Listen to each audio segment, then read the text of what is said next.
I think it's because maybe, is that it? Do you have sound now? Welcome, welcome, welcome. Sounds okay. What about now? Yes. I think the sound is only on one of my um, cameras here. I think that's it. All right. So, guys, let me just see this here.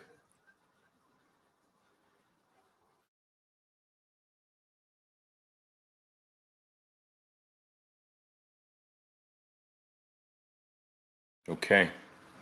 That's it. So we're going to remove this one and keep it here. All right, loud and clear. Welcome, welcome, welcome. Another live session with Oliver Velez. Of course, my name is Oliver Velez, guys. We're going to get into it, talking about a favorite topic, Bitcoin. Yeah, let's do it. Let's do it, guys. Come on in wherever you are in the world. Good morning, good afternoon, good evening. Welcome. Grab the beverage of your choice. Got some decaf here. Maybe grab something to take notes with. All right, maybe. Let's do it. Let's do it, guys. Let's do it. Now, most of you who watch my lives here, you know that I sort of like to wait for us to have at least 200 or 300 people logged in before I start delving into the material. I love the people, I love you guys who, in a spontaneous way, can find the time to sort of participate with me in these live sessions live and can give me your questions live and can give me your comments live. They do add an extra flavor to these sessions. I know that these sessions become permanent electronic footprints on the various social media outlets. For those of you who cannot make it live, but those of you who can, you certainly do add an extra spice to these sessions. So I appreciate that. I appreciate you being so spontaneous. I am unable to, with my lifestyle at this particular point, to schedule these sessions out. Perhaps sometime in the future, I will be able to do that so that more of you can prepare to be free if you want to participate live. But right now, I do have to squeeze them in whenever I have some time. And so I appreciate you being able to show up so spontaneously. All right. All right.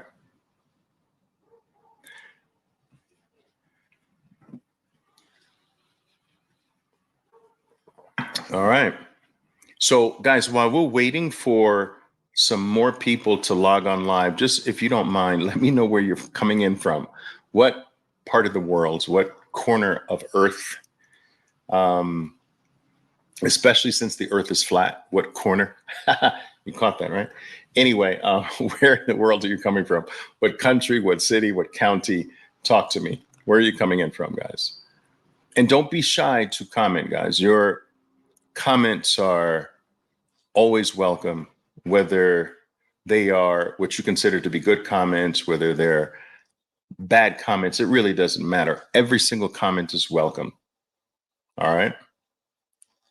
All right. Brazil is in the house. New Mexico is in the house. Chicago is in the house. I love it. I love it. Why is this backwards? Is this backwards?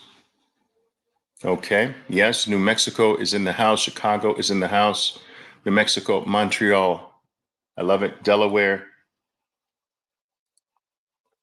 Pensacola, Florida. Yes. Canada. London. Yeah. Whoo. Nice international audience here. Spain. These things are not, guys, these things are not coming in order for me. All right. Awesome. I love it. Chicago. I love it. Boom. Boom is in the house.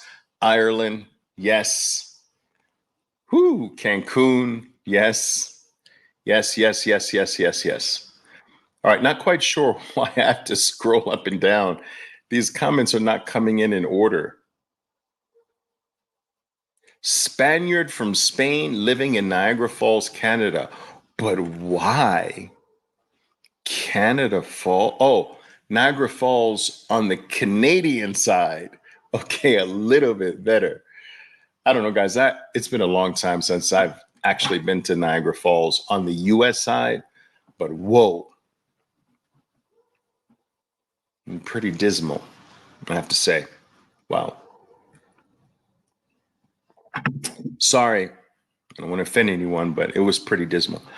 Anyway, also live in Mexico. Yeah, so you're like me. You live in different parts of the world, guys. I live on 3 different continents every single year. I predominantly, so I spend time in different parts of the year. Uh, I spend time in different parts of the world in different parts of the year, and predominantly what I'm chasing when I do this is I'm chasing the sun. I'm chasing eternal spring. So I spend the majority of my time, of course, in the city, which is labeled the city of eternal spring, because for the most part, I'd say 8, 9, 10, 9 months out of the year where I live is permanently spring, my perfect weather. And so what I do is when it's not spring here for that short period of time, I also spend time in the States where it's spring, and I spend time in Europe when it's spring. And I chase spring around the world. That's basically it. And I'm fortunate enough to be able to do my life's work from anywhere with a laptop computer and an internet connection. So I do not need a specific location to live, you know, and so I'm not tied down from a specific geographical location.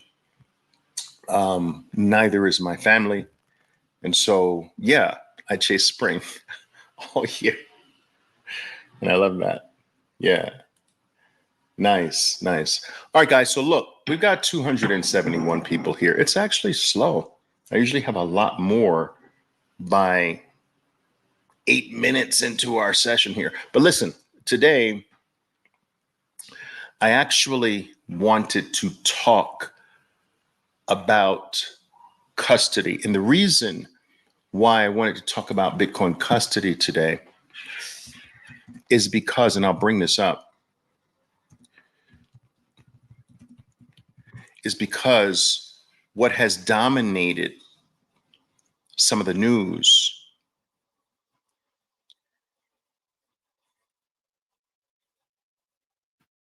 let me just pull up the right one. Yes, this one.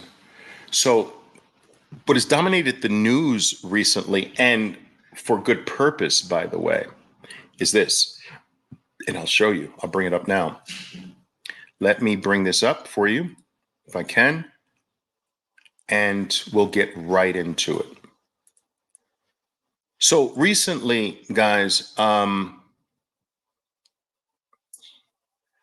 I'm gonna have to pay with this. Anyway, you can see the headline, right? You can see the headline where BNY stands for, maybe I should grab a new one. I hate when they do this. BNY stands for BNY Mellon. Now, guys, Mellon is Mellon Bank, BNY, which stands for New York. All right, Mellon, wealthy family, generational wealthy family name. BNY Mellon, guys, is one of the oldest banks in New York. If I'm not mistaken, it might be the oldest bank in New York. I want you to think about this. The oldest bank in New York. Now, it is also the first company to be listed on the New York Stock Exchange. This is old money, old pedigree. Do you understand? Old US pedigree. First bank in New York, maybe first bank in the US. Don't quote me on that. But anyway, it's one of the first. Certainly, I think one of the first in New York, if not the first. The first company to be listed on the New York Stock Exchange, the first publicly traded bank on the New York Stock Exchange. It is also the world's largest, I think I'm correct on this, the entire world's largest custodian. They have close to 49 trillion, guys, $49 trillion in value custodied on behalf of basically every government in the world, basically every family office in the world, every institutional in the world. Guys, if you are if you have mega assets in this world that you need custody because you can't let Uncle John have access to it if you custody it in your house or whatever, you know what I'm saying? Like, this is global, massive assets all over, and you need professional custody of it. You're gonna go to BNY Mellon. That's it. It's period. Done. There's no other real custodian if you're at the top. You don't go anywhere else. You go to BNY Mellon. Do you understand? Do you understand how huge this is? That BNY Mellon has been fighting for this right, and the SEC finally granted. This is not sudden. BNY Mellon filed to custody Bitcoin all the way back in 2021, if I'm not mistaken. Do you understand? This is not new news. BNY Mellon has wanted to get into the Bitcoin space for a while. It's only now that they've been approved, and I believe the SEC was pressured to speed up the approval process because this is a special approval to sidestep a lengthy process before traditionally another lengthy process had to go. BNY Mellon should have gone through another process before getting approved. They ditched that and allowed them to skip this other process to immediately be approved. And this is crazy. We're talking about the largest custodian on planet Earth. Now, just to put this in perspective, 49 trillion. To put $49 trillion in perspective, people, BlackRock is the largest money manager on Earth today. The numbers range anywhere from 9 trillion to 11 trillion, depending upon the valuation on any given day or month or whatever, right? So between 9 and 11 trillion, they're number one in the world. They're the largest money manager. They have more capital under management than anybody else on planet Earth. That's number one. That's 9 to 11 trillion. Well, BNY Mellon has 49 trillion in custody. Now, they're not managing this. This is different. BlackRock is managing capital. BNY Mellon is not managing capital. They are protecting assets, protecting value through custody. Okay? Now, so this makes this huge. And why wouldn't the largest custodian in the world want to get into custodying the 10th most valuable asset on Earth, the asset that's more valuable than they are, the asset that's more valuable than BlackRock, the asset that's more valuable than every single bank in existence, the best performing asset on planet Earth, the hardest asset that human beings have ever been exposed to, and the asset that if you even have half a brain, you realize that because it's apolitical, because it is not country specific, and because no one can steal it, take it, debase it, inflate it away, is going to become the number one most desired asset on Earth from countries to central banks to every financial institution to every corporation to every organization to every family to every individual. If you have half a brain, you see where this is going. That everything else on planet Earth is attackable, is stoppable, is takeable, is confiscatable, is inflatable, and can be stolen, can be stopped, can be halted, can be hacked. This is the only thing that other governments, all governments have no control over, that cannot be stopped, cannot be hacked, cannot be halted, cannot be taken, cannot be inflated, cannot be deflated away. And so these are not stupid people. They see the 10th most valuable asset today becoming the number one asset on earth. And they want in now. BNY Mellon has wanted in since 2021, if I'm not mistaken. All right. Now, check this out. So this is huge, but I've received, and I imagine that I will receive more and more comments that this is not a good thing. And,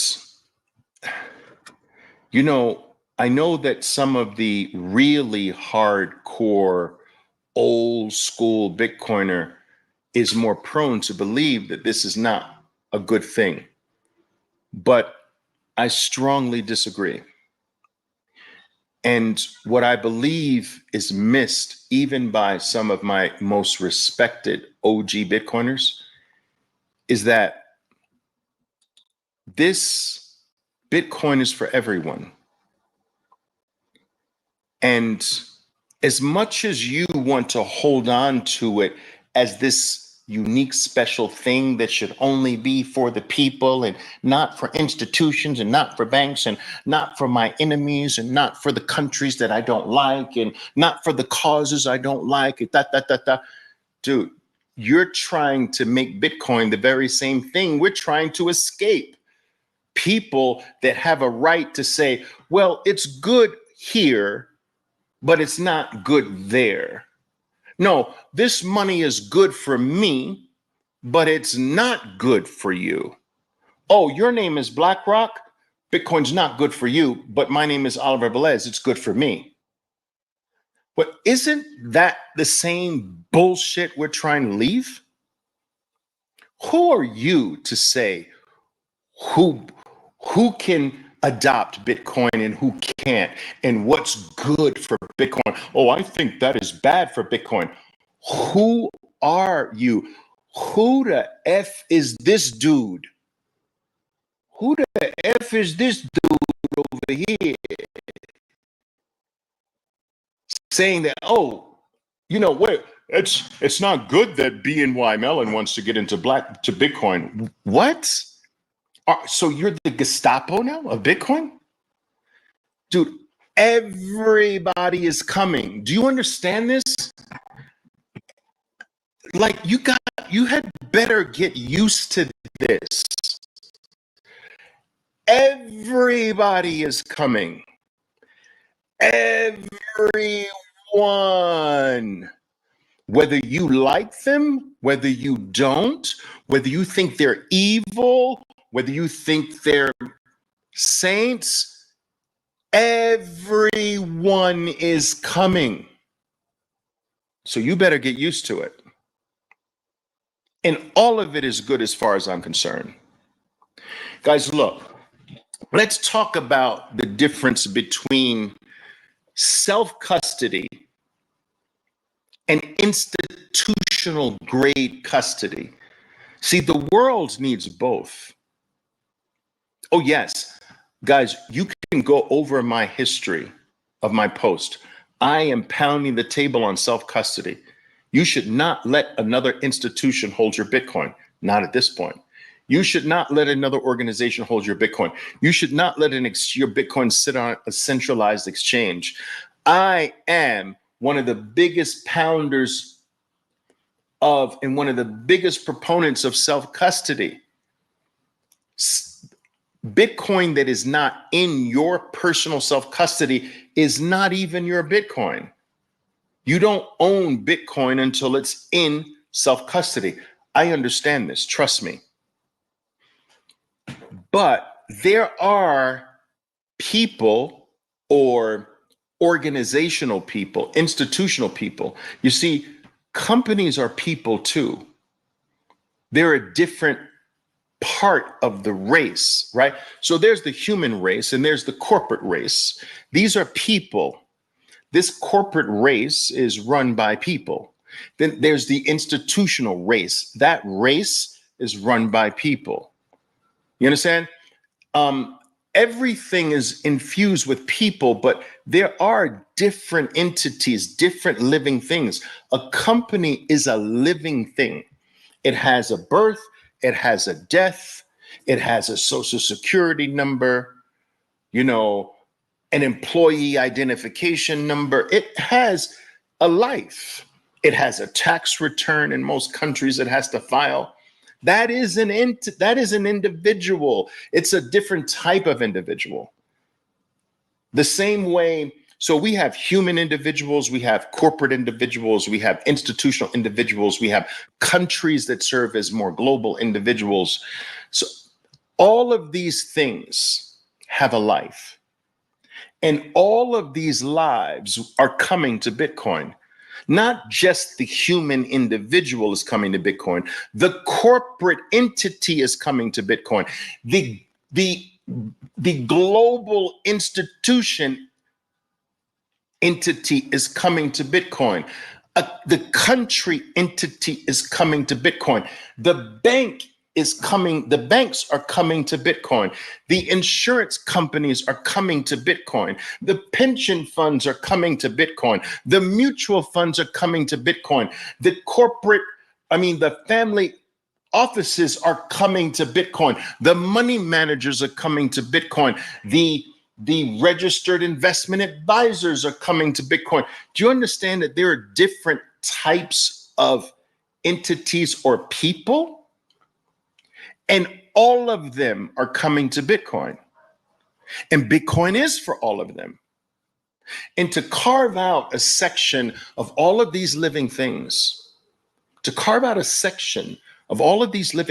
say Bitcoin's not for you and Bitcoin is for this, you are part of the same old problem that Bitcoin frees us from. Bitcoin's an open protocol for every single living thing or entity on planet Earth. And you do not have a right to say who is right for it and who is not right for it. All right. Why am I not getting posts? Are these things coming in out of order? Maybe. I hope this makes sense. This is wrong. So BNY Mellon, why should they not say, I want to be part of Bitcoin too? Why? And who are you to say that's not cool? Now, I digress a little bit. Let me bring this back home to self-custody versus institutional grade custody.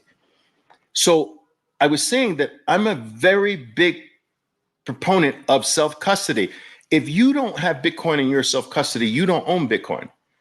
You have a right to the dollar value of that Bitcoin, maybe, but you don't own the Bitcoin. No one who holds Bitcoin on your behalf is obligated to give you Bitcoin.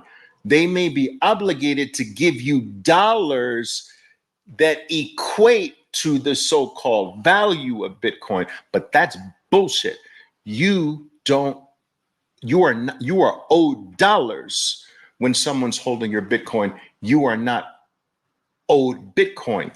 And this is a very important distinction to understand, because Bitcoin's value is over and beyond the USD denominated number that's assigned to it. So right now, Bitcoin is $65,000 per Bitcoin, but each Bitcoin is worth far more than $65,000, because Bitcoin represents freedom, independence, the inability to be stolen from, the inability to be demonetized, debased, inflated away.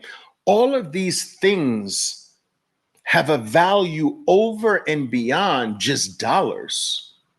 So when you understand that, you understand that I don't want to just be owed dollars, because what I have, Bitcoin, is worth more than dollars.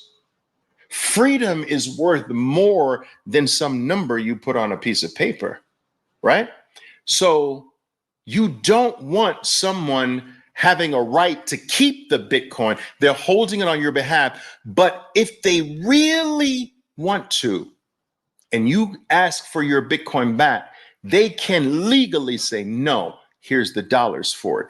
Every exchange, read the fine print in Coinbase, read the fine print in Kraken, read the fine print in all of your exchanges. They don't have to give you your Bitcoin.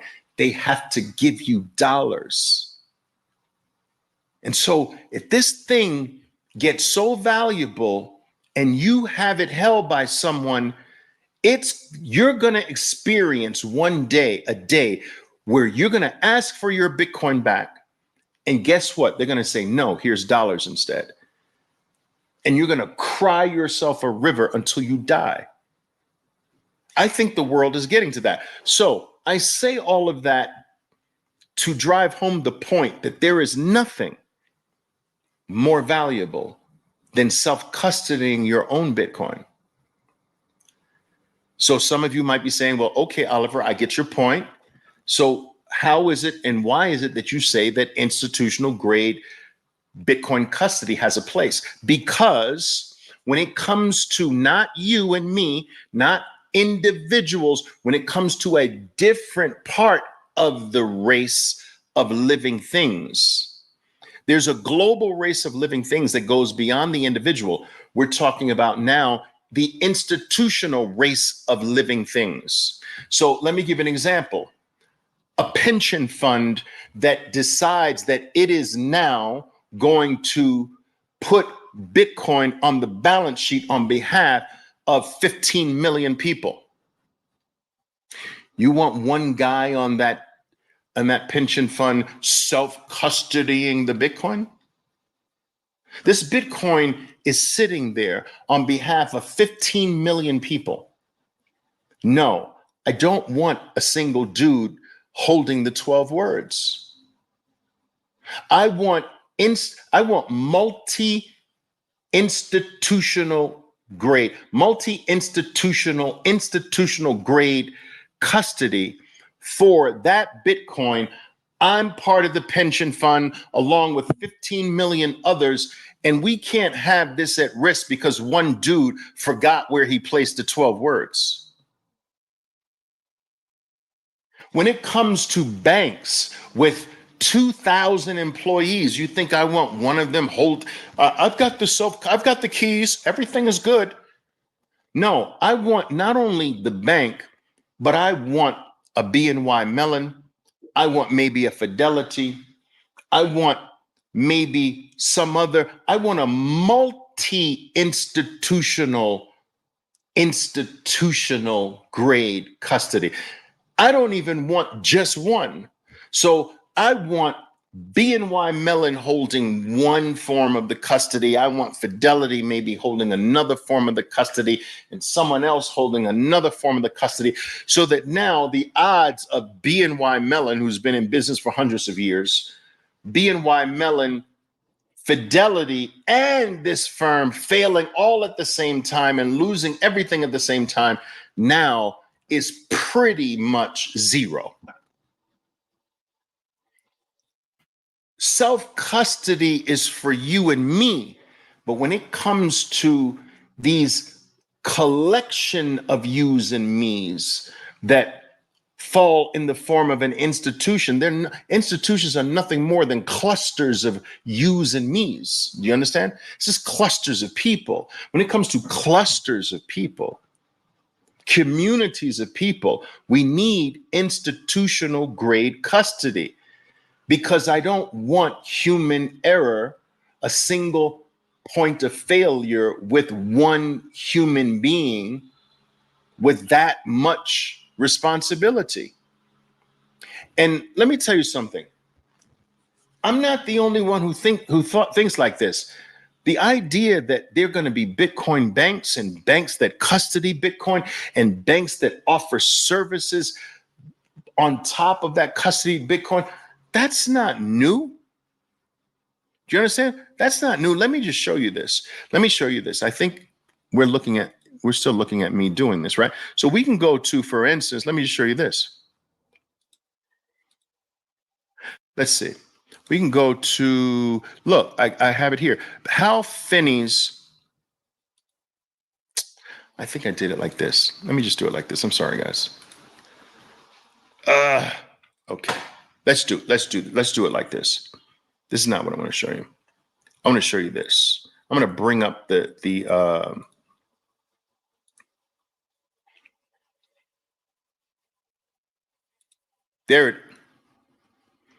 it's not. Is it?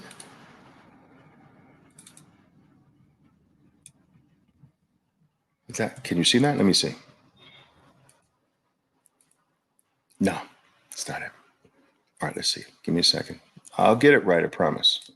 Let's do this. Let's do this. There we go. Boom. All right. Now, this is a dated tweet from Hal Finney himself, Bitcoin Bank. This is all the way back in 2010, just a little bit before 2011, right? So he says, actually, there's a very good reason for Bitcoin-backed banks to exist. This is freaking Hal Finney, the person who received the first freaking Bitcoin from Satoshi Nakamoto. Issuing their own digital cash currency redeemable for Bitcoins. That's ETF. Does that sound like a freaking ETF to you? In a way, issuing their own security or currency redeemable for Bitcoins. Now, here's where it's a little different. ETFs are not redeemable for Bitcoin, not in the US. In China, yes. I mean, in Hong Kong, yes. And in other parts of the world, maybe. But right now, these ETF shares are redeemable for cash. It would be better if they're redeemable for Bitcoin, but banks are going to force them to do this because banks are going to custody Bitcoin and also issue currency, Bitcoin currency that is redeemable. That's a stable coin that's deemable for Bitcoin. And it is that is going to serve as all the ways you can just buy whatever or get whatever you want in life without really selling Bitcoin. Guys, I'm telling you, what is being put in place right now is a way for you to never have to let go of your Bitcoin in a way, but get anything in life that you want, because Bitcoin is going to be understood more and more as something that will never go down. Do you understand that Bitcoin will rise forever, for millennia, for hundreds of years, thousands of years? Now, some people say, well, Oliver, come on, how can you say that? Dude, gold's been rising for 6,000 years. What do you mean, how can I say that? The bond market's been rising for 600 years. The equity market's been rising for 200 plus years. Like everything rises forever. Population growth has been rising forever. Technological advancement has been rising forever. Everything rises forever. But here we have the best thing that's ever existed, and it's going to rise forever at a much faster and more violent pace than anything else in history. And so, as something that can't be touched, can't be taken, can't be stolen, can't be stopped by anyone on planet Earth, this is going to be the ultimate Veblen good. Look this term up, Veblen good. Do you know what a Veblen good is? The Veblen good is the ultimate thing that people want to hold. And by holding it, they have a certain status. You know, so some people, I've got Louis Vuitton luggage and you don't. That's a Veblen good. You know, I don't know why people love Rolex watches. I mean, there's a zillion of them out there, but I've got a Rolex watch and you don't. That's a Veblen good. I've got, even now, some of you approach your Bitcoin like it's a Veblen good. How much you got? I got 6 Bitcoin. Oh, you don't have a full Bitcoin yet? Bitcoin is going to become all over the world the ultimate Veblen good. Your status is going to be determined in large part by how much Bitcoin you have. I'm sorry, it may sound unfair, but that's just the way the world is going to be.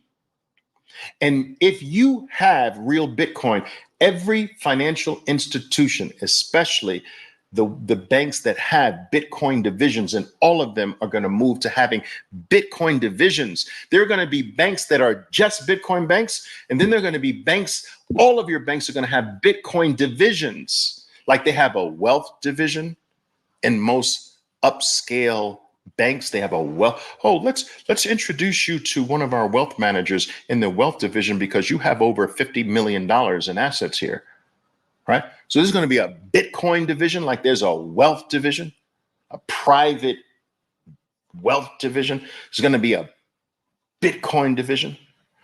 Every single bank, right?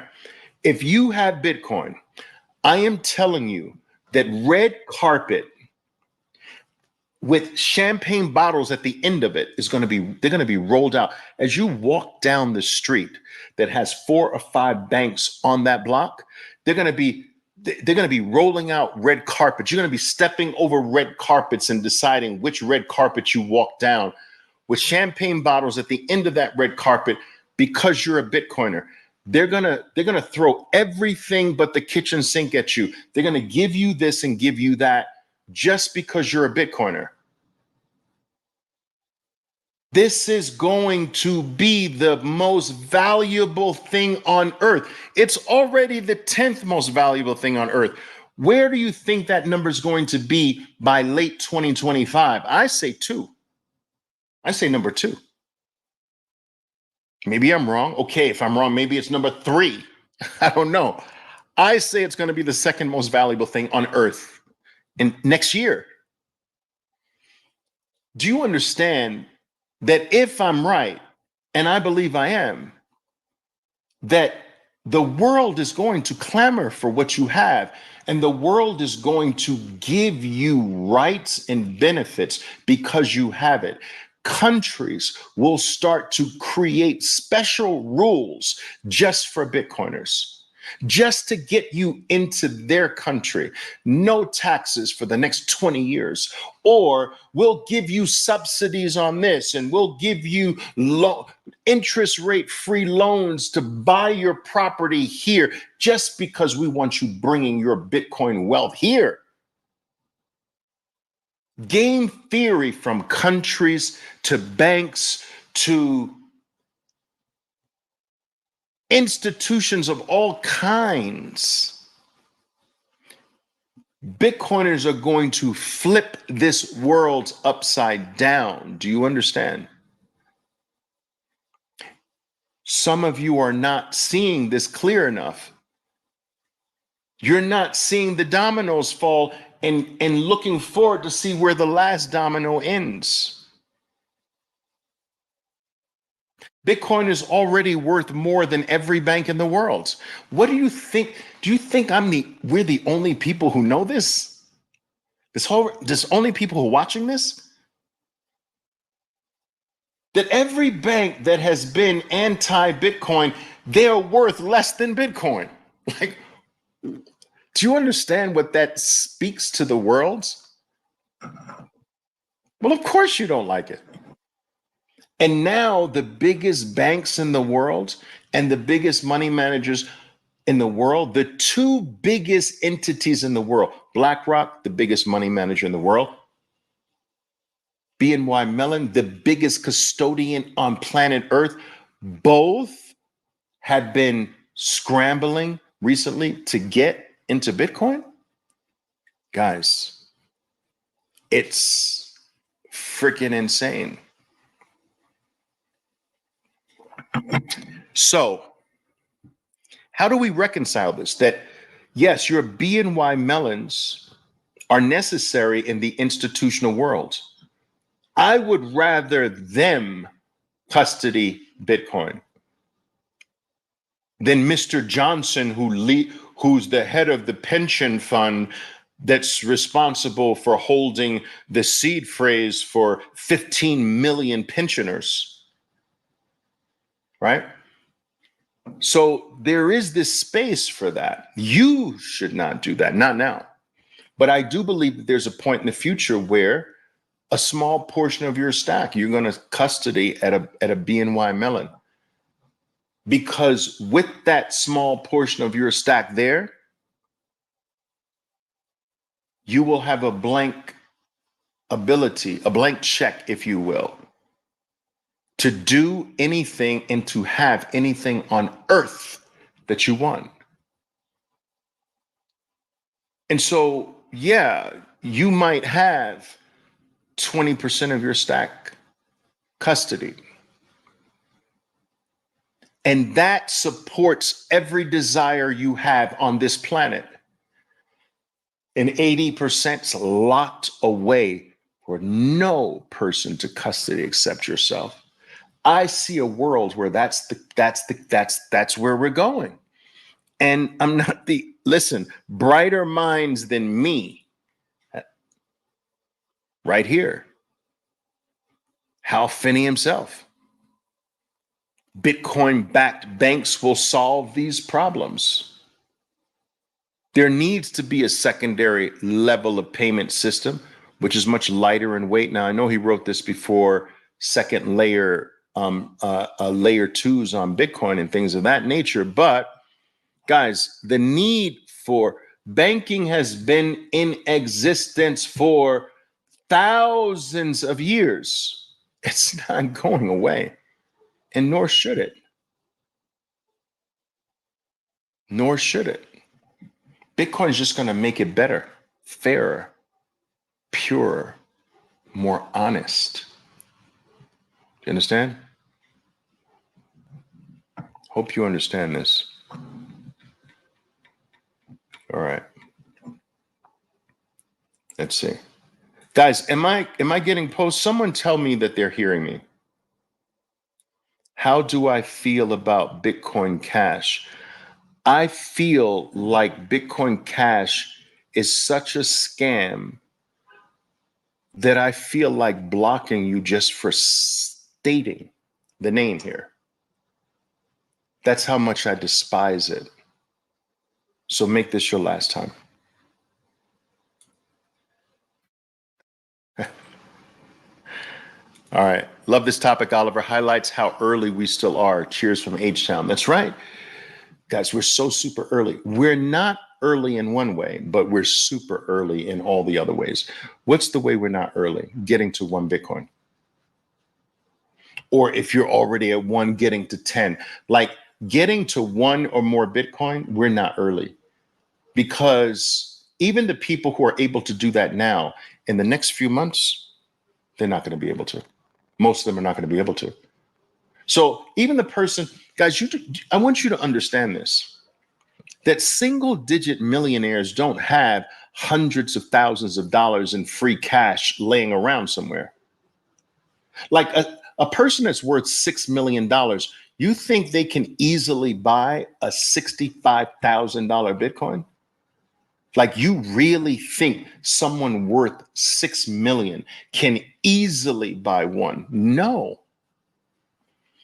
You know how many people that are worth 5 million, 4 million, 3 million, 7 million, 8 million, and most of that wealth is in a building? They're not cash rich.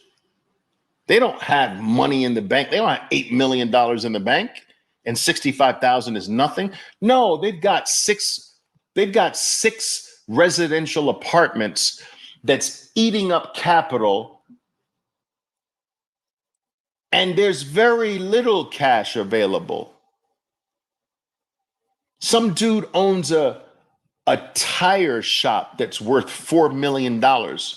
His family is barely living okay, worth $4 million. He's got $500,000 in his 401k. His business is worth $3 million.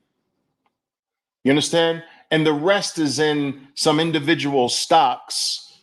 Dude doesn't have multiple Bitcoin amounts sitting around doing nothing. It's not easy for single digit millionaires to be picking up 5 Bitcoin at a clip today. And I'm telling you, it's difficult for single digit millionaires to be buying 1, 2, 3, 4, 5 Bitcoin today. Wait until late 2025. Wait until the end of this year. Forget 2025. Wait until December. You think it's hard for them now? Wait until December of this year. And my God, wait until the end of 2025.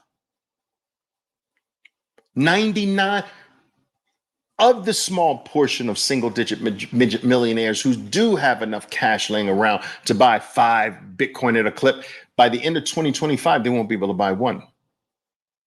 So it's not early in terms of buying full Bitcoin. You're late. Your window is closing every single second like this. Now, it will never really be late to take advantage of Bitcoin's benefits. I am talking about the generational wealth aspect of it, to where it's like, damn, in the future, your family members are going to be like, your great grandfather was this insightful to get full Bitcoins? Like, nobody owns that today. Like, that's where we are. That it's rare when you come across someone who owns a full city block in New York City, or any major city in the world for that matter. A whole block, a whole Bitcoin. They might own a condominium, one of 20,000 on that block, but the whole block and every building on the block and every single condominium and apartment and office on that block, the numbers of people you can probably count on one hand that own a full block in a major city today. One hand. 1 Bitcoin is like 1 full major city block in a major city in the world. And a Satoshi is 1 square foot on that block, including tall buildings, all the square foot in each of the tall buildings, the square foot in every single office, every single room in an office, every single apartment, every single room in an office. That's a Satoshi. And so in the future, having a full block, having a full Bitcoin, wow.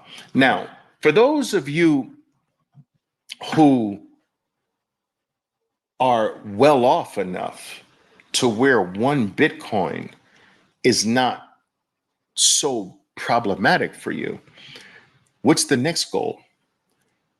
A single block of Bitcoin's issuance. So right now we're in the 4th halving, right? And so in the 4th halving, Bitcoin issues every single block. It issues on average every 10 minutes, 3.125 Bitcoin, right? So 3.125 Bitcoin are issued every single block. Now you're already at 1 Bitcoin? Well, your next goal is 1 block of Bitcoin, 3.125 Bitcoin, right? So first goal from a full Bitcoiner's perspective is 1 Bitcoin. Oh, you got there? Now 1 block of Bitcoin, 3.125. Okay. And then go up the blocks So, oh, you got more than 3.12 Bitcoin now? Well, what was the block before that? It was 6.5, 6.25 Bitcoin, 6.25.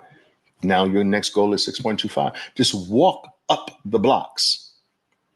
We're at 3.125 now. Now go to 6 point. You got that accomplished. Now 6.25, right? All the way to 21 Bitcoin. Attaining 21 Bitcoin is a huge milestone. You understand? Because there's only 21 million. And so you're now getting into major amounts. From 21, you want to hit obviously 100. From 100, you want to now start jumping zeros. From 100, you add a zero to 1,000, you add another zero, 10,000, add another zero, 100,000.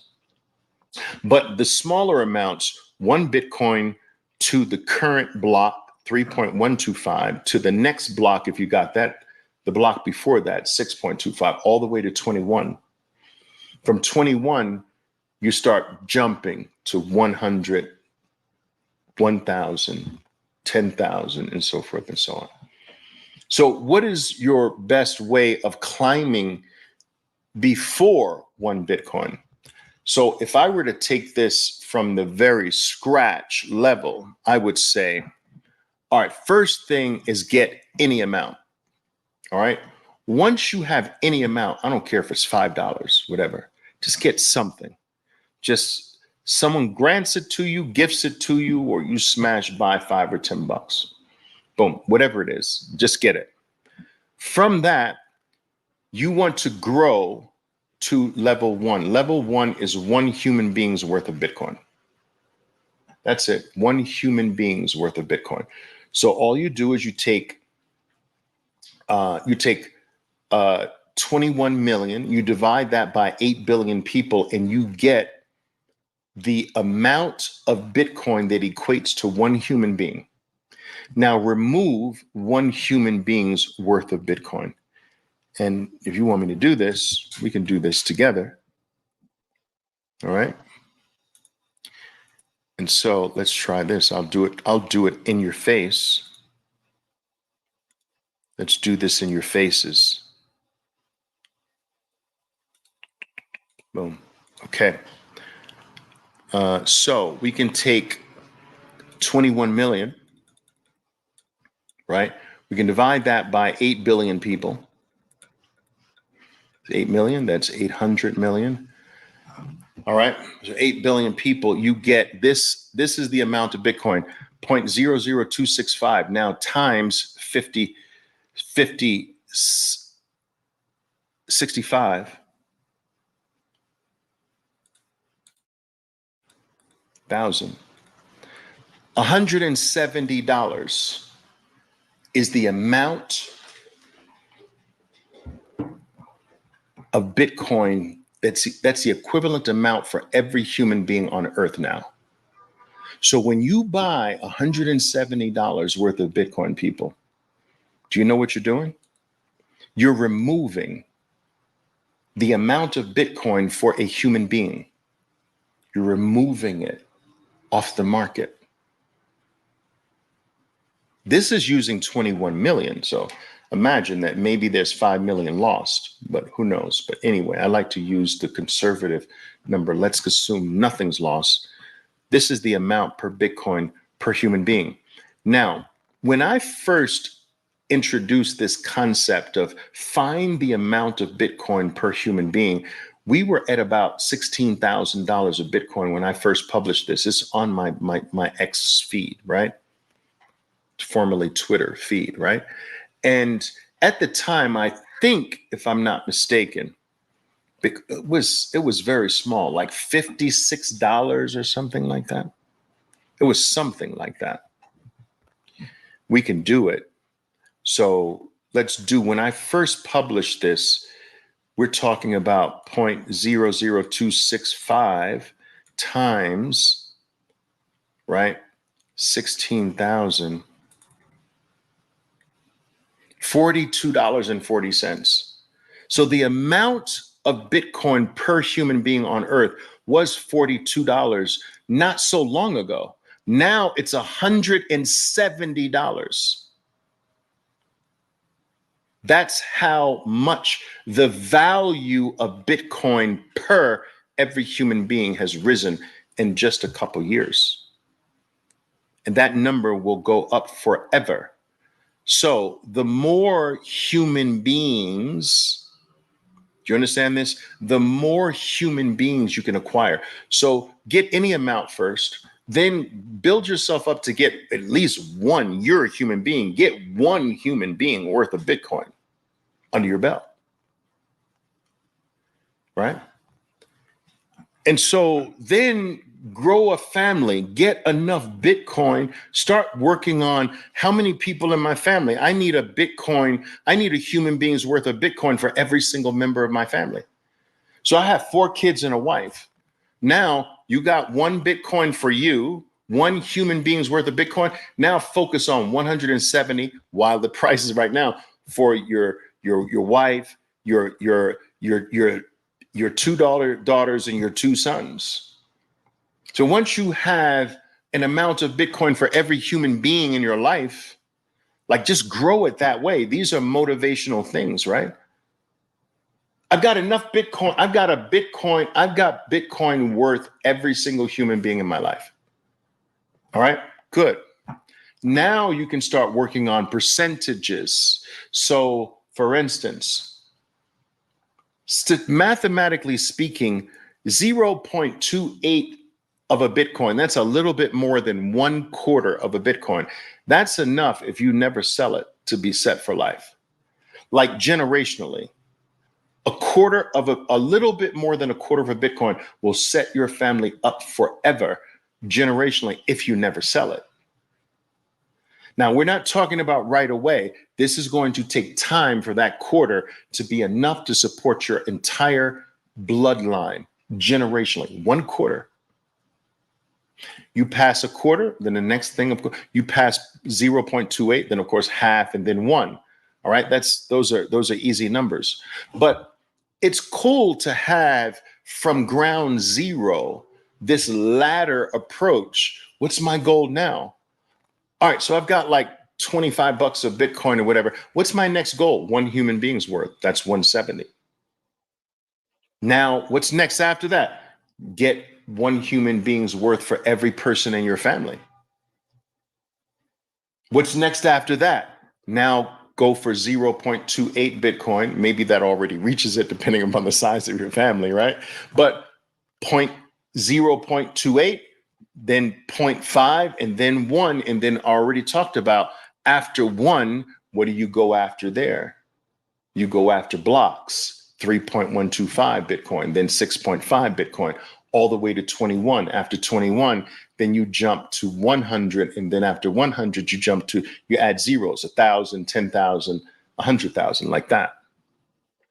And so this ladder approach gives you a goal-oriented pathway to your ultimate freedom. At a certain point, if you were to build this way, at a certain point, you're in a corrupt system. And from this corrupt system, you're transferring over to a purer, fairer, freedom-giving system. But you need to do it enough to where the pure system becomes much bigger than the corrupt system that you must by force participate in. And then say, first it's like this, it's imbalanced. Here's the pure system, here's the corrupt system. And you're throwing more and more in. At some point they're even. And then eventually the pure system outdistances the corrupt system. And then at a certain point it says, okay, that's enough. And it lifts you completely out of the corrupt system. And you are now totally free, never to go back again. But you must, in a dedicated way, feed the corrupt to the pure, purify the corrupt, DCA, working toward these levels. Okay, I've got 2 more family members. Keep putting in to get 2 more family members. Okay, I've got all of my family members. Now I have to work toward 0.28. Keep putting in until 0.28 and keep going until 0.5 and then keep going until 1. And at a certain point, the advancement of the pure, the advancement of Bitcoin starts outstripping any advancement that's possible in the corrupt system. And at a certain point, that pure system, Bitcoin, just says enough is enough and lifts you completely out. And you are completely liberated forever from ever having to participate in that bullshit again. But you got to be dedicated long enough for that. And fortunately, it's the shortest route to freedom because everything else is far longer to try to get that accomplished than Bitcoin as the best performing asset over the shortest period of time in the history of the human race. It's amazing when you think of it and look at it that way, though, right? When you have these goals and understand that you are building your ultimate freedom, every time you switch the corrupt for the pure, you are advancing your ultimate freedom. And during that journey, people, during that journey, so many, interesting. During that journey, I'm just getting these comments in different orders, weird. But during that journey, there will be many temptations for you to deny your freedom, to deny Bitcoin. You know, you remember the story, the biblical story of Christ when he told Peter, by the time the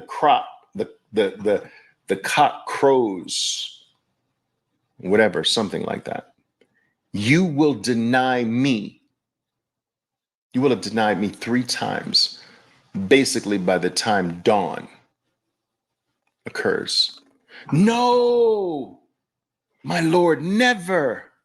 And lo and behold, he denied 3 times what was his Christ, what was his Savior. Bitcoin is our Savior. I don't want to offend anybody who's, no, Oliver, that's going too far. Bitcoin, Jesus is the Savior, or this person's Allah is the Savior. Listen, I don't want to get into that. All I'm saying is that there are things that represent our freedom here. There are things that represent they are Savior-like things. Bitcoin is one of them. Do you understand? Bitcoin is one of them. A boat is a savior if you're drowning. You understand? There are things that can serve as a savior. Bitcoin is a savior from theft, debasement, financial slavery. It is our savior from that. And there are going to be, as you're working toward transferring the weak for the strong, there are going to, in that journey, come many opportunities to test your resolve and to try to trick you into denying the Savior. The USD denominated price is going to be the biggest devil that's going to sit on your shoulder and whisper in your ear, I'm now going down. Your Savior is now going down in value in my world, the US dollar world. What do you think about your Bitcoin now? And some of you are going to deny the Savior because the dollar is not the Savior. I want you to think it's the Savior, but it's not the Savior. What do you think about the Savior now? That's what the dollar is going to say. Maybe in 2026, the dollar is going to start saying that again. What about your Bitcoin now? It's lost 50%. Through my eyes, it's lost 50%. Some of you are going to deny the Savior, only to regret it 2 years down the line again, right? Same story. Some of you are going to hold on and say, dude, You've been going down for 100+ years. I'm going to listen to what you're saying. Dude, I don't care what you say or what you show me. Your word means nothing to me. Bitcoin, the savior, has never lied to me, has never changed its mind, has never changed its monetary policy, has never tricked me, has kept every single promise from the day it was born. You're the one who has it. I am not listening to you. I will not deny the savior. A small percentage of you will be that. So US dollars, show me any pictures you want. What about this? What about this? What about, you can show me any pictures you want. I don't believe your pictures. Bitcoin is Bitcoin is Bitcoin. One Bitcoin is one Bitcoin. As long as I am more Bitcoin rich every single quarter of my life, my future is secure, better than it is today. My future is better than today. My future is wealthier than today. My future is richer today. If I make sure that I have more Bitcoin every single quarter, 3 months, every single quarter of my life, I have more Bitcoin. I don't care what the picture of the US dollar, I don't care what picture the US dollar shows me. As long as I have more Satoshis in my wallet this quarter than last quarter, I know 4 years from now, I'm richer, I'm wealthier, I'm bigger, I'm stronger, I'm more valuable. I don't care what the US dollar says this moment. I know 4 years from now, I am richer, bigger, more powerful, more independent, more free.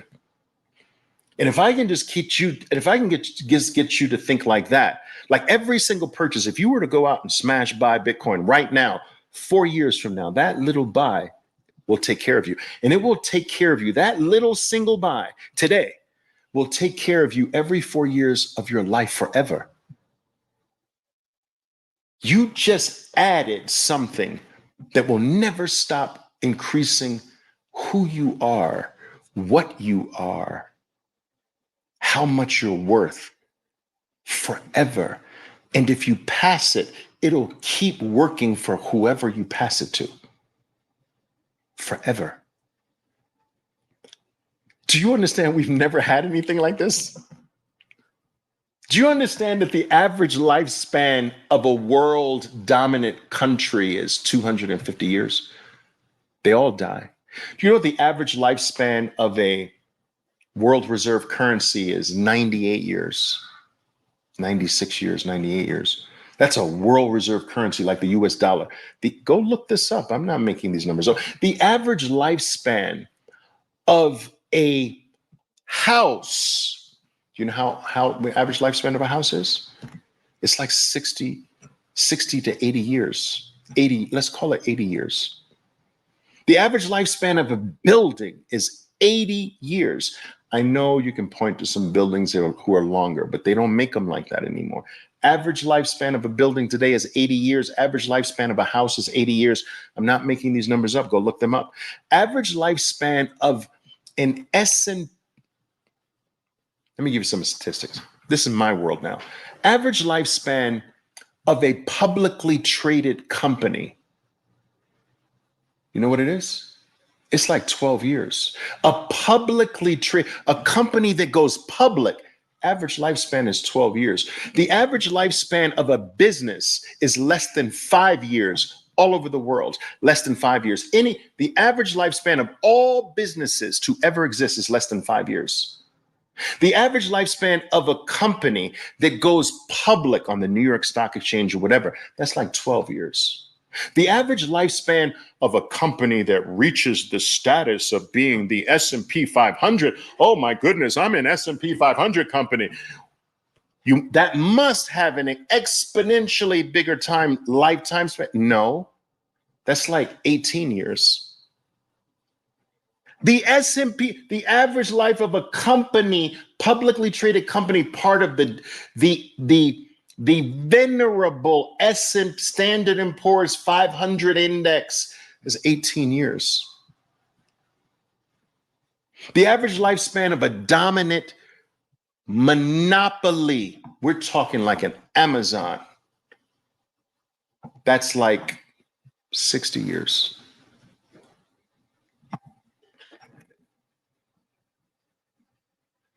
Bitcoin is forever. Do you know why we can be sure of this? Because maths is forever. Mathematics is forever. Bitcoin's maths. Information, that's what Bitcoin is forever. Language, code, that's forever. It's not brick and mortar stuff that breaks down and withers away and goes back into the dust of the earth. This is shit that lasts forever. How long has the number 0 existed? Forever. It was discovered a few thousand years back, but it existed forever.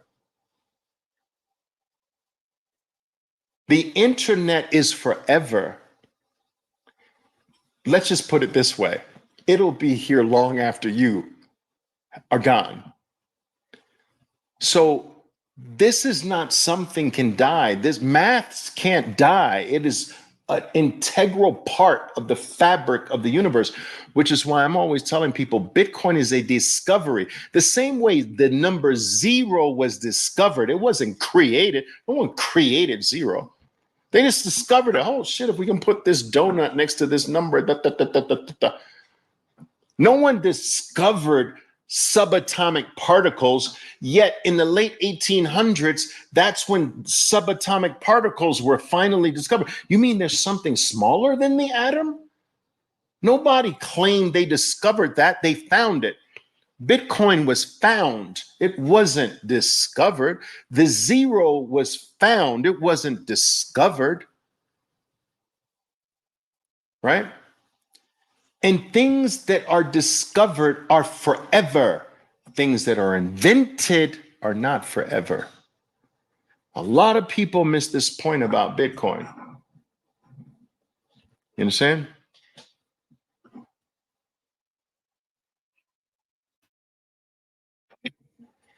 All right. Master Trader has been, MicroStrategy has been outperforming BTC. Well, yeah. And it would be terrible if it didn't, right? I mean, MicroStrategy is leveraged Bitcoin. So if you leverage Bitcoin, you should outperform Bitcoin as long as you don't get liquidated. So of course, anything that you leverage is going to outperform the thing that is not leveraged. The key is you got to not be liquidated, right? And MicroStrategy is doing it in a way where it's virtually impossible to be liquidated. So it's very smart. Now, understand the difference, though. MicroStrategy is a leverage play on the Bitcoin price. It is not Bitcoin. Remember, I told you Bitcoin's value is over and beyond the USD denominated price of Bitcoin. So, for instance,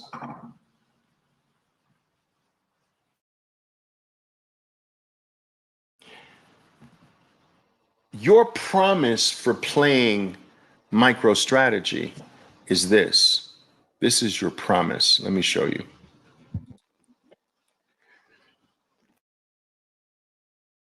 What you're working for when you buy, there's nothing wrong with this, by the way, but you just need to understand. When you buy MicroStrategy, what you're working for is this. Let me show you.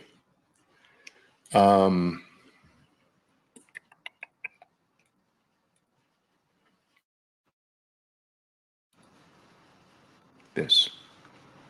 You see that? So your promise at the end of your transaction with MicroStrategy, your prize is this failing item. Now, of course, you can take that failing item and right now in your life, you have the ability to switch that to Bitcoin. But understand that you are not promised Bitcoin. You are promised this failing item. And so you have to go deeper enough down the rabbit hole to understand that Bitcoin is more valuable than that. And so when I'm playing MicroStrategy, I'm getting what is not valuable as valuable. And when I'm getting Bitcoin, I'm getting something exponentially more valuable. So you're still playing the fiat game. I play the fiat game every day, guys. I'm a professional trader. So I'm not saying anything is wrong with that. I'm saying you just need to understand that MicroStrategy is not freedom. Bitcoin is freedom. MicroStrategy is not independence. Bitcoin is independence. MicroStrategy is not freedom from financial slavery. It is not saving you from debasement, being inflated away, and working for the money that another man can print on you for free. That is not MicroStrategy. MicroStrategy is still part of that system because it promises you blood money. It promises you a failing money at the end of the transaction. When you convert this to Bitcoin, you are leaving slavery. You are being freed from the corruption, debasement, theft. Every second you hold this stupid printed money, you are losing your life. It is being stolen from you every second.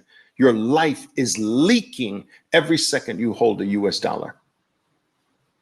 The life you gave $1's worth of life for $1, and tomorrow it's not $1 anymore. So the life that you gave, which was worth $1, your life is dwindling away every second because every second $1 stops being $1. It becomes less of $1. You understand?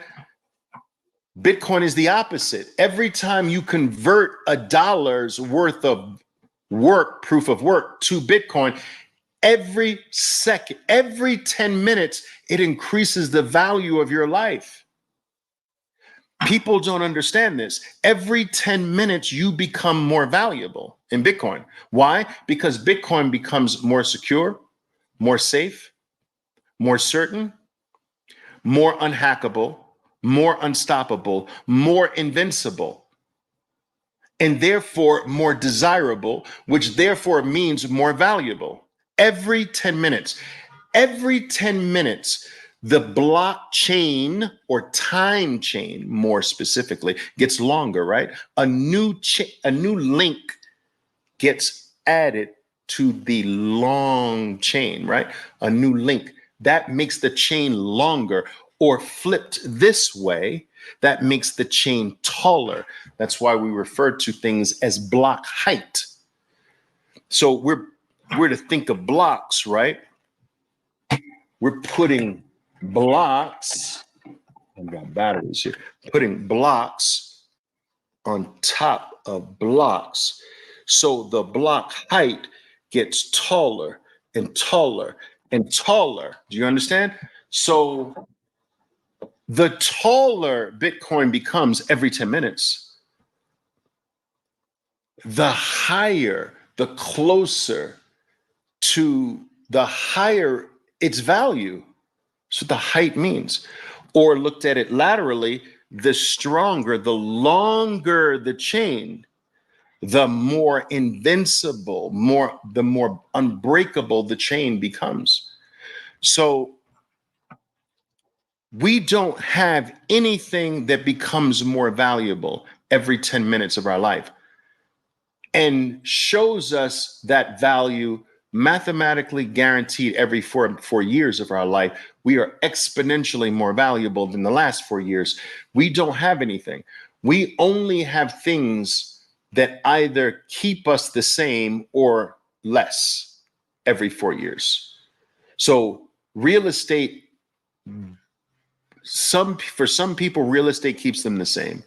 But for many people, they lose their value over time in real estate. Equities, some people stay the same, but most people lose their value over time because they don't rise faster than M2 money supply, inflation, and debasement.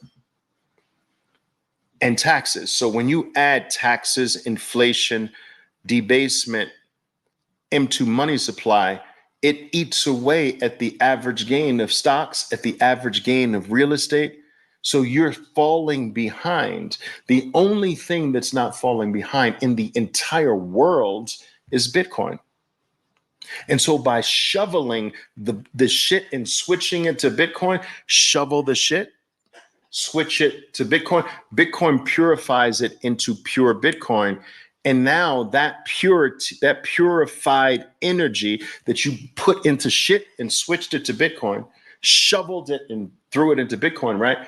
It purifies it. And now this purified thing rewards you every 4 years forever.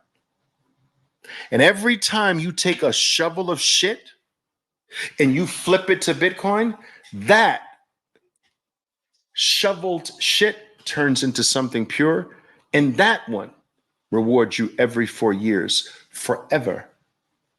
And so the more shovels of shit you can do, the more secure your future. It's true, guys. It's the way it is. Tell me if you understand what I'm saying. Tell me if you understand what I'm saying.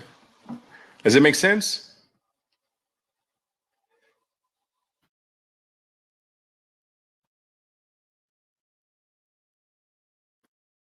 Dude, I don't know how to help you then at this particular point. BTC very well might be part of that corrupt system. How?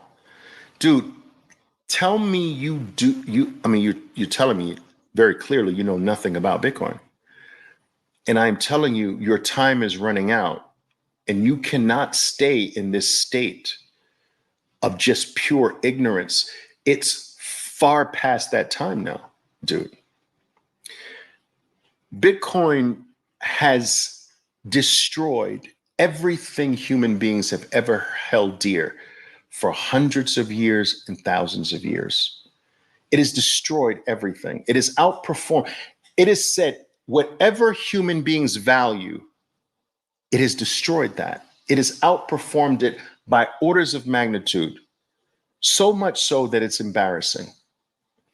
It has become one of the most valuable things on earth in the shortest period of time in human history. It's become the hardest asset in the world, in world history. It's become the hardest money in world history. It's the only network in the world that has never been hacked, hasn't been down once in the past 10 years. It is untouchable, unstealable, unconfiscatable, undebased. You cannot debase it. You cannot inflate it. No human being can have influence over it.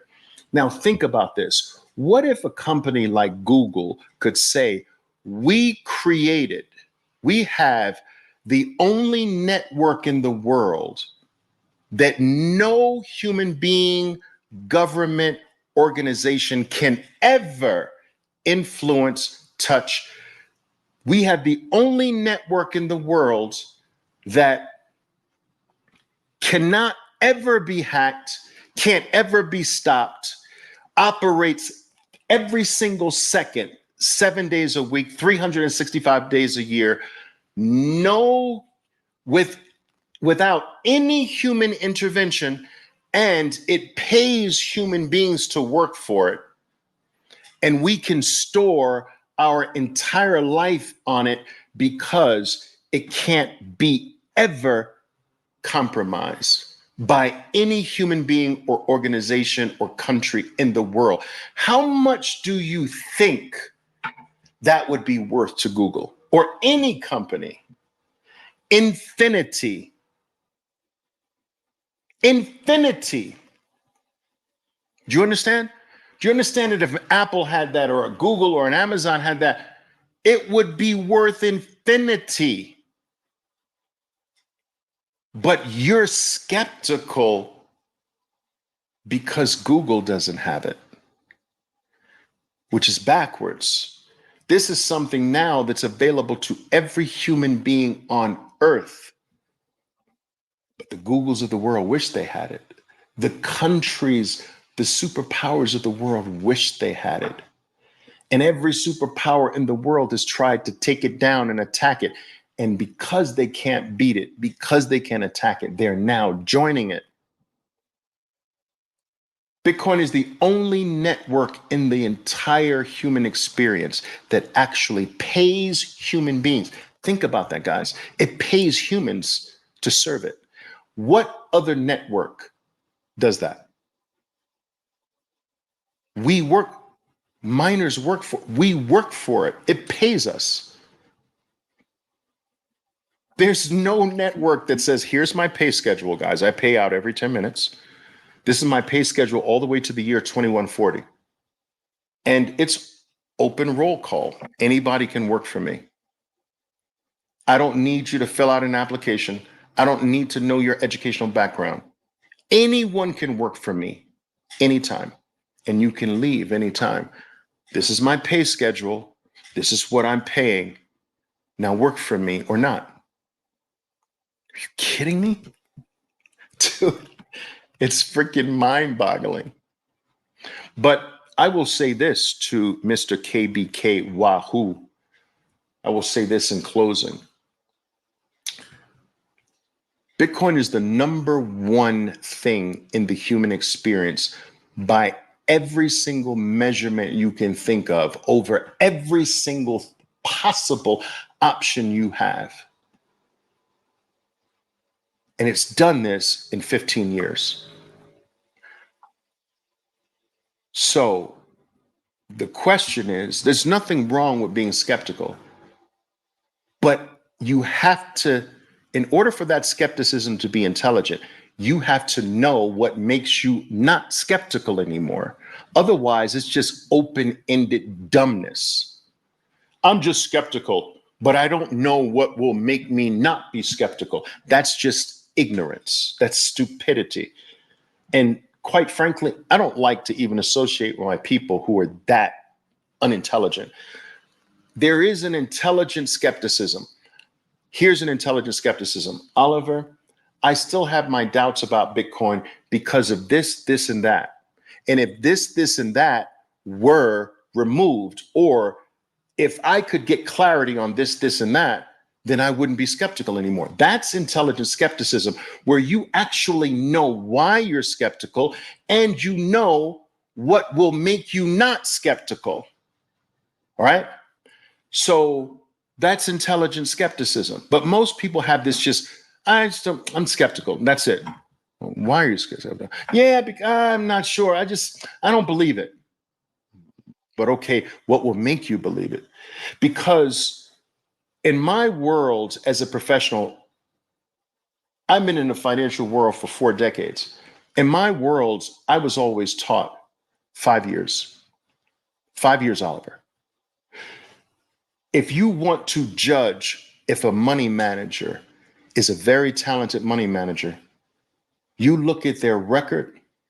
No, not 5 years. You look at their record over 5 years. That'll give you an inkling. But if they can give you 10 years, you can remove all doubt as to who they are, because you can't fake 10 years. I was taught this in the professional financial Wall Street world for decades. This is the message. You can't fake 10 years. You can fake 2 years and 3 years. 5 years starts to get difficult. So if a person doesn't have 10 years, at least if they have 5 years, you can sort of get a clearer view. 10 years, all doubt is removed.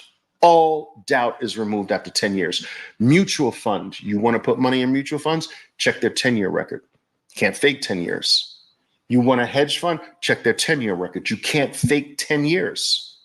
There's too many things that happen, too many black swans that occur, whatever, to survive that and still do consistently well through that period. You can't fake that. That's real talent. Now, Bitcoin has given you 15 years. So how many more years do you want? Do you need 85? Is that the threshold? Oliver, if I see this over 85 years, then I'm convinced. Like, what is that number? It's the number one in the world in every category. It has outperformed every asset in the history of the world. In every time frame, by every metric, it's the only thing that human beings can't alter or influence or stop or debase or inflate. It's the safest and most secure network the world has ever known. It's the only network that has never been down over the past 10 years, even for a nanosecond. It is the only truly decentralized thing of value that we have on planet Earth today. You've got every single major financial organization on planet Earth now clamoring to get in. You're still, and this is all in less than 15 years, and you're still skeptical. So what do you need? It's 15 years. What do you need? You need another 20 years? Okay. You need another 20 years to see this? You need $1 million Bitcoin? You need every single financial organization and every other human being on earth to adopt it first, and then you be the last one? Is that what you need? Like, you have to be able to define, what is it that will make me see this as something to not be skeptical about? Define that. Otherwise, you're just another open-ended, low IQ individual, right? I hope you guys understand. And I'm not poking fun at CBK. I'm using him as a lesson for everyone.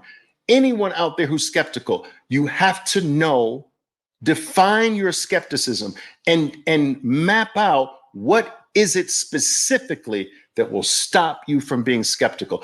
Otherwise, you're just another babbling, freaking low IQ ignoramus. I just mixed up the Spanish there a little bit. You understand? So just define that. You need another 50 years? Fine. You need a $50 million Bitcoin? Fine. You need a $5 million Bitcoin? Fine. You need a $500,000 Bitcoin? You need all of your family to be in it first? You need every single bank to custody it first? Define it. Whatever it is, just define what that is. And then you're not an idiot. You're not an idiot skeptic if you do that. All right.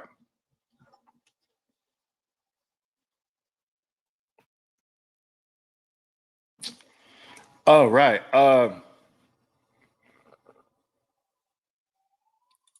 You can go, Abe, you ask this every single session. I even talked about it this session. Just when it's finished, just listen to the beginning of it. This is the same question you ask every single time. Dude. Average lifespan of an empire is 250 years. The United States is 248 years old. There you go. That's right. Now, think about this. The average lifespan of an empire is 250 years. Remember, that's average. So you've got some that are longer than that, right? And many that are shorter. So the average is in the middle. So it's not like an empire can't last 400 years or 350 years, right? That's the average. But it's interesting that the US is right around the average. What's interesting is that these averages get smaller and smaller. See, the average lifespan of a company used to be passed on from generation to generation. It used to be hundreds of years. Now the average lifespan of a publicly traded company is 16, 18 years. So these averages get smaller and smaller because life gets faster and faster through technological advancements. As we discover better and better things, the things of old become less and less relevant to us. And so unless a company is this rare breed that can really adapt and change its skin color or what have you very rapidly, and is not entrenched in what it believes and what it does based on today, and can flip and change, and those are your chameleons. Those are your very special unicorns. They don't come by very frequently. So the majority of firms are outpaced by technological advancements and become less and less relevant. And so because technological advancements happen faster and faster, right? Every 18 months, The world is different today from a technological point of view every 18 months. So if you're building a company based on now, 18 months from now, a lot of what you're building is irrelevant. So this is speeding up the life cycle of things. All right. When technological advancements were slower, a company could survive off of one idea for a long time because it was a long time before technological advances made that idea irrelevant. Now, 18 months from now, what you're working on could be completely be negated. And so the lifespan of companies gets shorter and shorter. The lifespan of empires gets shorter and shorter. And so we must find the things that are lasting in life, that outlast companies, that outlast organizations, that outlast empires, that outlast families, units. And that's Bitcoin. It has traditionally been gold. Gold has outlasted all the banks. Gold has outlasted all the countries. Gold has outlasted all of the empires. Gold has outlasted all of the families, all the generations. Bitcoin is the new thing that is generationally something that you hold. It's going to outlast everything because in essence, when you strip everything away, it is maths, and maths is here forever. It is maths. That's the fabric of the universe. It's not going anywhere. And so once you discover that, you can't undiscover a discovery. You understand? Like, you can't undo this. A lot of people say, well, Oliver, what if something better than Bitcoin comes along? Dude, there's nothing better than a discovery ever. If you buy into the notion, and I hope you do, that Bitcoin is not a creation, it's a discovery. That, okay, a man put together certain ingredients that helped him discover Bitcoin, but that thing is not the discovery. You know, Satoshi Nakamoto took SHA-256. He took, you know, the hash algorithm. He took this and that and put it all together, and voila, whoa, what is this? It's Bitcoin. Bitcoin was the product of this contraption. The same way the person who created the first contraption called the microscope put some aluminum and some rubber and some glass and put this thing together and looked in it. Oh, whoa, voila, there's a whole different world that we never thought existed because I put together this contraption called the microscope. But that didn't mean that the person who put together the first microscope to see subatomic particles, it wasn't that or atoms and then subatomic particles, it wasn't that those were invented. The contraption was invented, but the contraption opened the way for the discovery. So Satoshi created the contraption that opened the way for the discovery of digital value. And so once you discover something, there is nothing better than a discovery. You can't have something better than the number 0. You can't have something better than fire. Discoveries don't work that. Inventions work that way, but discoveries do not. They're one-offs. They're one time in the history of mankind. That's it. And they can never be done. I discovered the atom. That can never be put back in the box. I discovered that there's subatomic particles. There's the proton, the neutron, the electron that can never be reversed, never be erased, never be changed, never be put back in. It is forever now that we know electrons, protons, and neutrons, forever. You can't ever put Bitcoin back in the box, and you can't ever replace atoms. So, oh, wait, Oliver, what if there's something better than atoms? Never. There's never something better than a discovery, ever. You're thinking about inventions. Well, what if there's something better than a proton? There can never be something better than a proton. What if there's something better than electricity? There can never be something better than electricity. It's a discovery. Discoveries don't work that way. They are absolute in their value. There's nothing that can trump discoveries. All right? And so this is something I think is largely lost in the Bitcoin world. And it's why, in my opinion, that, you can approach Bitcoin from different ways, from a philosophical, you can approach it from a money perspective, a value perspective, value transfer perspective. You can, most people in the early days approached it from a medium of exchange perspective, which threw a lot of them and caused them to become cashers and all that nonsense, right? Some people approached it as just pure technology. None of it's right, because you can't put Bitcoin in some little box. Oh, it's a technology. That box is too small for Bitcoin. It's more than a technology. Oh, it's money. Bitcoin's bigger than money. It can't fit there. It is that, but it's more than that. Oh, it's Bitcoin's a value. Bitcoin's a peer-to-peer network, peer-to-peer cash network. Yeah, but it's more than that. You understand? So we've never had something like this that can't be fit in a single box. It's all the boxes and way beyond. The same way when the internet was started to first come on the scene, this is during my lifetime as well. A lot of people don't realize that it was illegal to use the internet in commerce until 1994. A lot of people don't realize that. Not that the internet came into existence in 1994. It just became legal to use the internet for commerce in 1994. And I know this because it is that year that I left Wall Street to start my own firm with the internet. So the first year it was possible to use the internet in a commercial way, I left Wall Street to start my own Wall Street firm, but using the internet. Now, I tell you that to tell you this.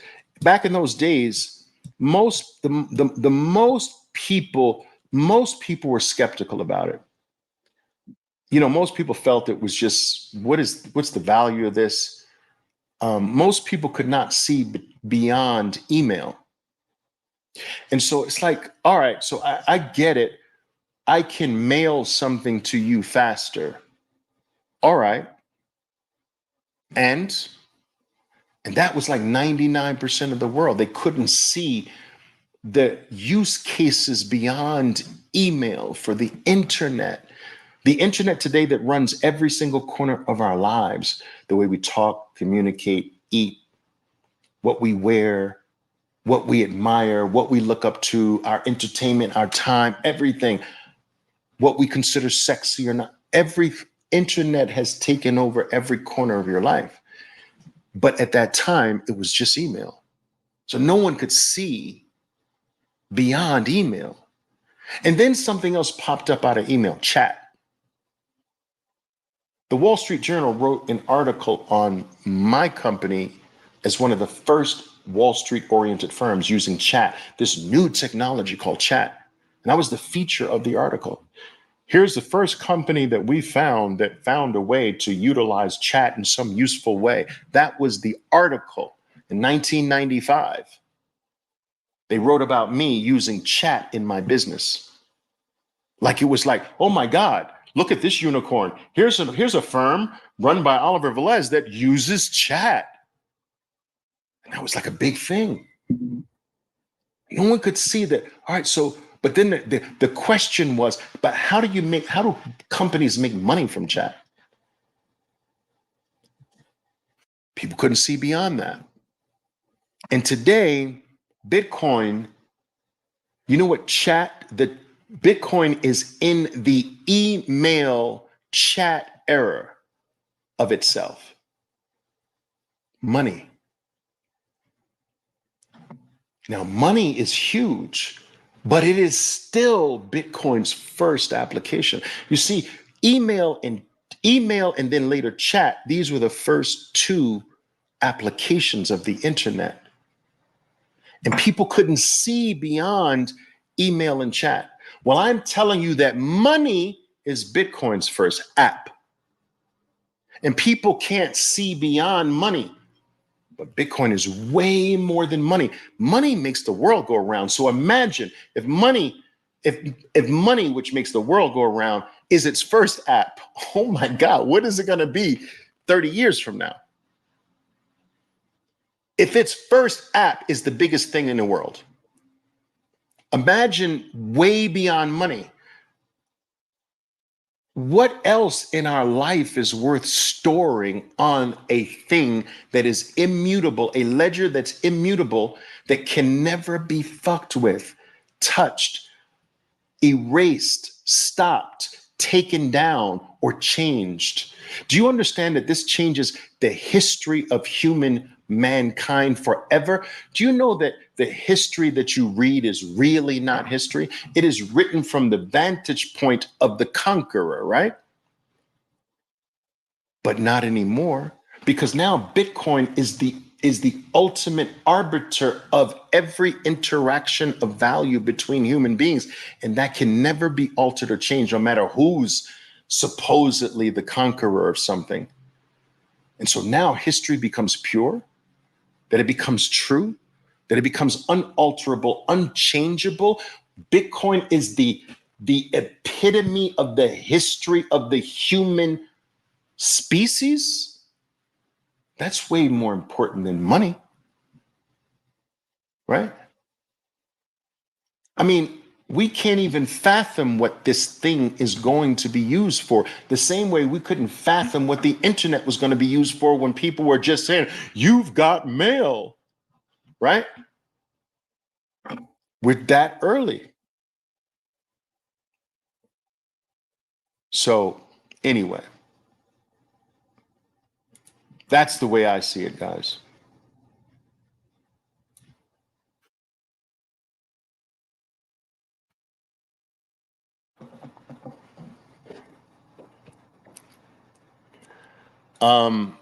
If no one buys exchanges BTC, miners would stop due to lack of incentive, transaction fees, and rewards, but the network adjusts difficulty to keep mining viable at lower costs.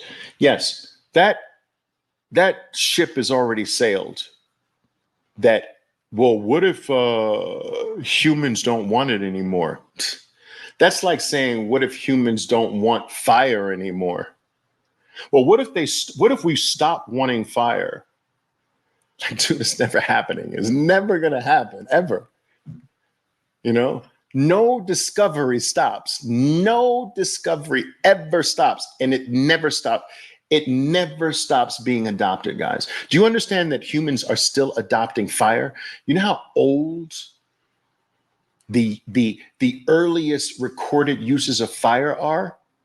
How many thousands upon thousands of years ago? Like, think about this. We're still adopting it. It's thousands upon thousands of years old, and we're still adopting it. Do you know why adoption never stops? Because there's 250,000 new human beings born every single day, net of all deaths on Earth. Right. While I've been talking to you, there have been tens of thousands of new human beings born. There's 250,000 new human beings that come here from the waiting room somewhere. They come to our planet to soak up resources. 250,000 new human beings every day. Now, there's more, but I'm canceling out what the deaths of existing human beings are. So when we can't, there's more than 250,000 births every day, but net of deaths, it's in excess of 250,000 new human beings, 250,000 new internet users, 250,000 new users of the mathematical protocol, 250,000 users of language, 250,000 new Bitcoiners are coming for your Bitcoin every single day, every week, every month. 250,000 new people are making the value of your Bitcoin scarce, the scarcity of your Bitcoin scarcer, and therefore more valuable every day. And so how can adoption of something ever stop if we've got 250,000 new adopters born every day? Never. So fire will be adopted every day by 250,000 new people. The internet will be adopted every day by 250,000 new people. Math every day, language every day, Bitcoin every day. And a lot of people don't realize, for instance, that a commercial air flight came into existence, I don't know, 1901, 1903, the first commercial flight, one of those years. And that's 100 and close to 125 years ago. A little bit less than 125 years ago. And still, 1 in every 4 human beings have ever been on a plane. Do you understand that the future adoption of air flight is huge? Not only has only one out of 4 of all existing human beings ever been on a plane, but 250,000 more potential users of an air flight are born every day. So the number just grows exponentially every day of adopters of commercial air flight. It's adopted forever. Electricity, 250,000 new users of electricity every day are born. Adoption forever.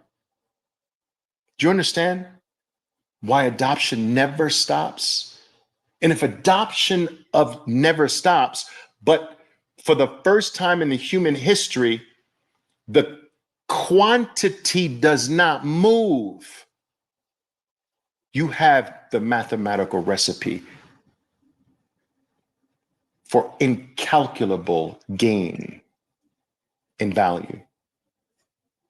Just our minds can't wrap around what the ultimate value is going to be. And we can't seem to understand that the value will never stop, because the birth of new human beings will never stop. And the adoption of it will never stop. And as every new human being gets born on planet Earth, the existing Bitcoin that you have in your wallet becomes scarcer. The scarcer your Bitcoin, the more valuable per human being it becomes. Every new human being makes every Satoshi more valuable, because per human being, there's less Bitcoin. That's scarcity. Inbuilt into the human DNA is just this innate appreciation for whatever is scarce. And so when we say Bitcoin will rise in value forever, it's not just a meme, dude. It's simple maths. 250,000 new human beings. More adoption, more demand, more scarcity, more value. That is irrefutable.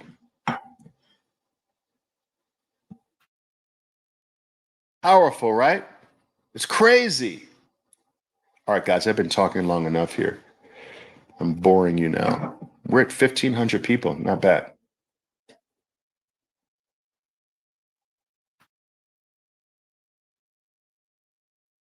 That's right. We're still finding ways to use the freaking wheel.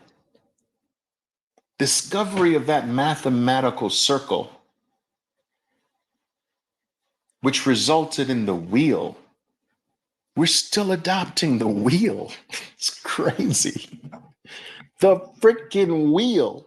We're still adopting fire. Do you know there are still human beings that have never had electricity? We're still adopting electricity. Oh, well, I think I'm late to Bitcoin. Dude, we're still adopting fire. You're late? It's 15 years. We're at 0.5% of the current population's. Half of 1% of the current human beings on Earth have adopted Bitcoin. And there's 250,000 new ones every single day, which fights that number. Right? But you think you're late. You're late to get to 1. You're late to get to those numbers we talked about earlier, but you're not late to Bitcoin. All right? And this is why when I said 0.28 of a Bitcoin, that's a little bit more than 1/4. I've done the math on this for you. 0.28 Bitcoin is enough if you never sell it. for your bloodline to be okay in the future. That's it. That's enough. But you shouldn't stop there. You shouldn't stop there, but it's enough. All right. And I think that that's attainable for most people. But your time is running out. All right.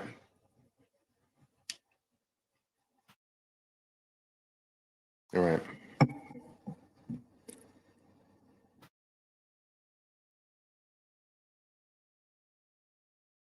Will options always be here? I believe they will, because options are nothing more than an organized collaboration between two people, right? They've always existed. Since humans have been trading with each other, options have always existed.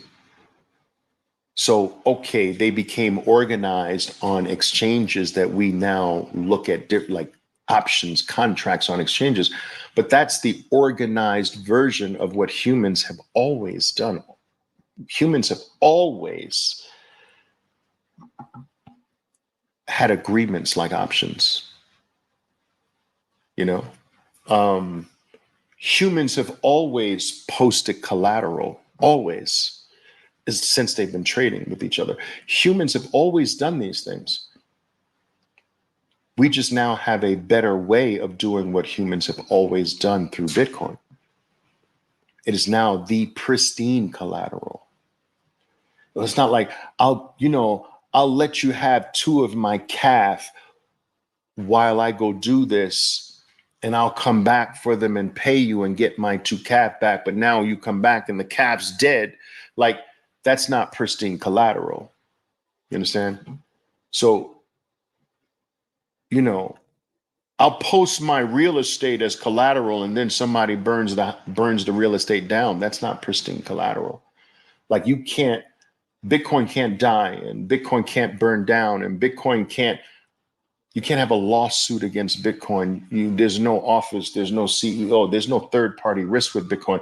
It's the purest, most pristine form of collateral human beings have ever had. And this is going to uplift all the contracts and agreements and dealings and trade for human beings.